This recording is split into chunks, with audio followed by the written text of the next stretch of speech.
بسم اللہ الرحمن الرحیم۔ السلام علیکم پیارے دوستو، حضرت عمر بن خطاب رضی اللہ عنہ کے واقعات اسلامی تاریخ میں عدل، رحم دلی اور عوام کے لیے حقیقی فکر کا بہترین نمونہ ہے۔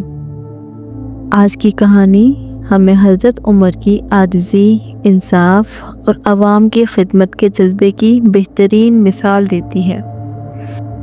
ایک دن حضرت عمر رضی اللہ عنہ حسب معمول مدینے کی گلیوں میں گشت کر رہے تھے تاکہ اپنی رعایا کی حالات معلوم کر سکیں۔ آپ ہمیشہ یہ جاننے کی کوشش کرتے تھے کہ کہیں کوئی ضرورت مند تو نہیں جو مدد کا طلبگار ہو۔ اسی دوران آپ ایک خیمے کے قریب پہنچے اور وہاں سے بچوں کے رونے کی آواز سنی۔ آپ نے قریب جا کر دیکھا کہ ایک عورت چولہا جلا رہی ہے اور ایک برتن میں کچھ پکانے کا تاثر دے رہی ہے، جبکہ بچے اس کے آس پاس بیٹھے رو رہے تھے۔ حضرت عمر نے اس عورت سے پوچھا، یہ بچے کیوں رو رہے ہیں اور تم کیا پکا رہی ہو؟ عورت نے جواب دیا، یہ بچے بھوکے ہیں اور میں چولہے پر پانی میں پتھر ڈال کر گرم کر رہی ہوں تاکہ انہیں بہلایا جا سکے کہ میں کھانا تیار ہو رہا ہے۔ میں غریب ہوں اور میرے پاس بچوں کو کھلانے کے لیے کچھ نہیں۔ یہ سن کر حضرت عمر کے دل پر گہرا اثر ہوا۔ آپ نے عورت سے کچھ کہے بغیر واپس بیت المال کا رخ کیا۔ وہاں سے آٹے، گھی، کھجوروں اور دیگر کھانے کی اشیاء کا ایک تھیلا لیا۔